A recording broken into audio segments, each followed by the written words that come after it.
Hello everyone and welcome back to the channel. This is Fair Value Finder and today we're taking a look at a stock that one of my friends requested. He wanted me to take a look at it, so I ran the numbers and let him know what I was thinking. And that stock is Nike, ticker NKE. And I mean, he was right about having me take a look into it, coming up with a fair value about 104, currently trading for 81. It is down $40 off of its peak, so if it were to get back up to its 52-week high, you'd be looking at a 50% upside right there, which would be very good. But we'll have to get into why it's trading for lower than the fair value. And just a hint with our thesis here, it's not performing up to par with the market. Earnings yield 3.34%. We'd want to see it come in at 4.07, and that is not really what we're seeing out of them. 278 this year, expected by analysts, 324 next year. So that number we're not going to see for years. And this thing does trade at a pretty big PE from what I was seeing over the past few years. And for a discretionary company like this, that is a pretty hefty price to pay. So I don't really like that. Cash flow yield, some nice double-digit numbers here. 12.88% this last year, usually coming in 11.32. So high and growing, which is very nice to see. Dividend yield, 1.89%, so pretty low dividend. Payout ratio, almost 37%. So they do have quite a bit of room to grow that. We like to see that closer to 50%. ROE looks good, 39.5, but they do have a debt to equity of 1.63, so their balance sheet does hold quite a bit of debt and not really as much assets. ROI, there's something in the metrics that's not allowing that to be calculated. And the ROA, 15.2%. That's a really good number.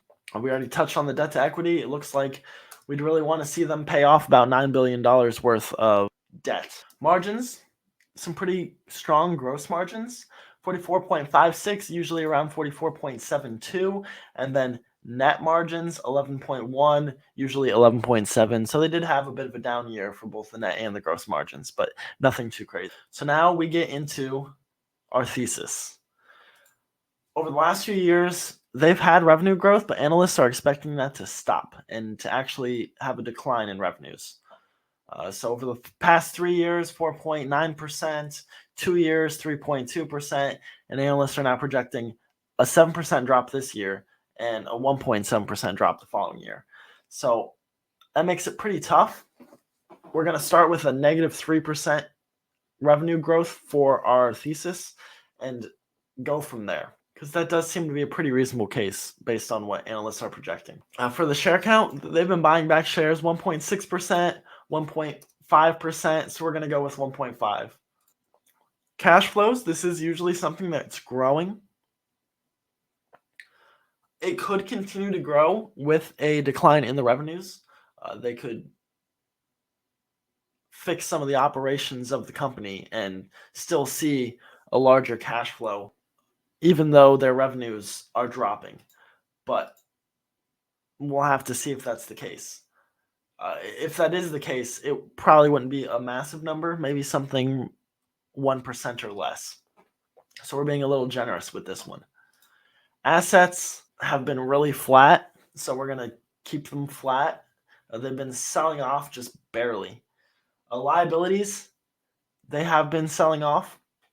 Liabilities as well, about 2% this last year. So that is something we like to see. If they can continue to do that, that'll help their balance sheet, which will help that debt to equity and everything else. Dividend, 11.23%, 7.15%.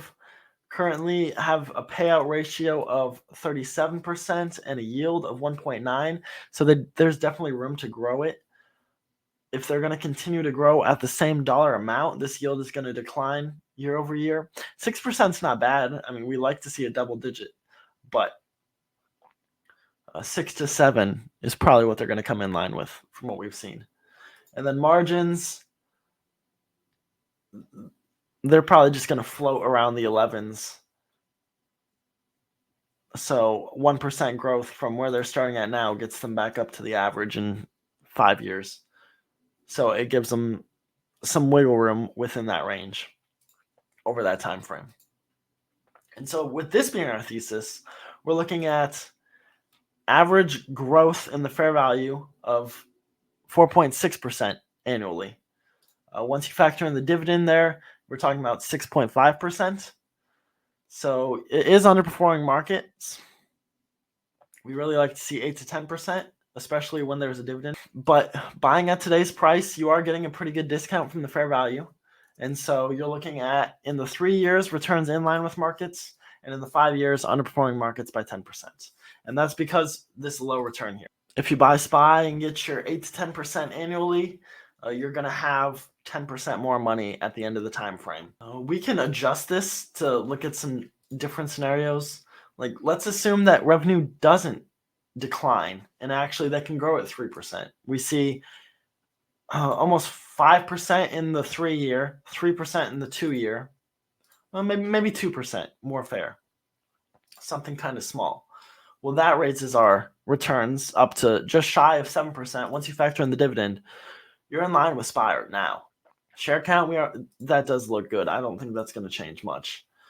Cash flows, I mean, if all of that new revenue can go towards cash flow, then we'd be looking at 2% there. They'd be yielding 12.9% in 5 years, which is basically in line with what they came in this last year. And now with the dividend, we're looking at just over 9.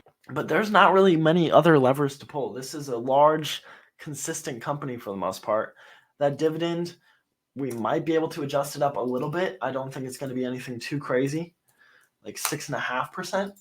It'll help in multiple ways, more value from the dividend, but also more dividend over the time frame.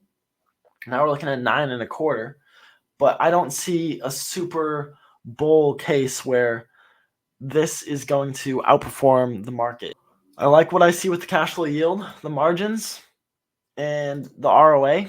ROE looks good, but they do have quite a bit of debt that we would like to see them pay down, and they're in the process. So all in all, this is okay.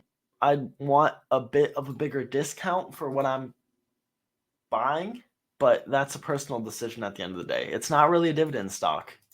It's not a growth stock. It's just a blue chip stock. We can take a quick look now at everything graphed out. Just make sure things are trending in the right direction. And we'll start down here at the bottom. Balance sheet had some nice growth from 2020 to 2021 and has been leveling off, just slowly moving upwards. Cash flows, bit of a dip down in 2020, and it's been recovering with the small growth that we have in our summary. We're not looking at anything crazy in the future, 2024 and 2025. But they did have a decent return from 2021 to 2023. The next lowest here is the earnings. So there is a bit of a pullback in earnings this year. Analysts aren't projecting this company to do as well as they have as of late, with a pullback in revenue and earnings. And it's no surprise that the earnings will come down if the revenue does. What analysts are saying for that brings it down to lag a lot of the other metrics here. The actual fair value of the stock, pretty consistent in here. Seems to stay sandwiched between some of these higher and lower metrics. But again, it's flattening out, just slowly going upwards, because we're talking like 4% returns, 9% with a dividend on the high end.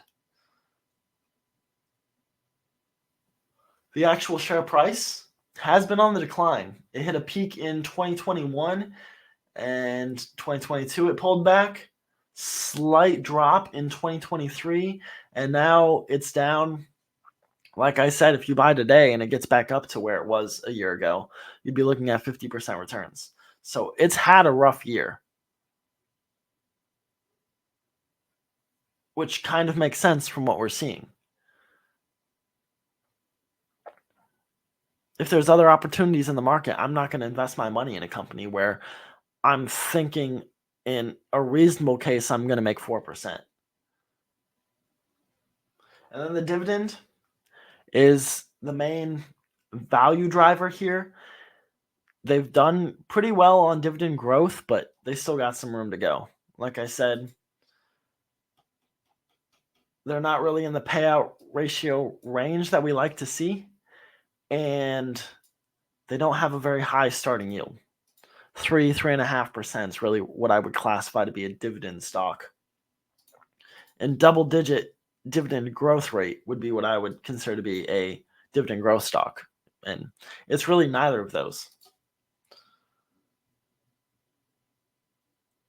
So now if we put together a worst case scenario, make sure that we're not just completely losing out year over year.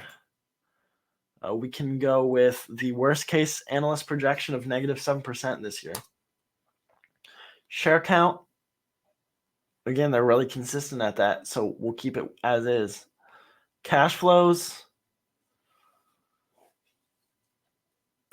I mean, if they drop in line with the revenues, that'd be a worst case scenario. For liabilities, let's go 0. We haven't seen them grow it in quite some time. For the dividend, we'll go back down to the original 6% that I had said. And then the margin, if they just hold flat. Again, they're super consistent in a lot of the things. And what that gives us is a annual growth rate in the fair value of 0.34%. Once you factor in the dividend, you're looking at 2.23%. So buying in at today's price is not the absolute worst. If you think that analysts are too negative on the stock, it's getting to the price where there might be an opportunity. And you can get into a decent blue chip stock. Like I said, I like a lot of these metrics here. I'd like to see the balance sheet get a bit better, but for the operation that they run, it's not. And if you believe in the best case scenario, then you're getting returns in line with the markets, and it's a decent play at today's price. You're at least in 3 years, you're getting returns in line with markets. But we'll have to see how earnings play out and how everything goes. Personally, I'm not going to take the risk on this. I have other plays that I believe have a better rate of return and have a better starting value. I've talked about a lot of them on this channel. PayPal, Caesars, Alibaba. I've made a few thousand off of each of those, and I'm looking for another opportunity like that. So I want to thank you guys for watching. Please like and enjoy the video. Comment what other stocks we should take a look at, and subscribe so you can stay up to date with everything. And I'll catch you next time.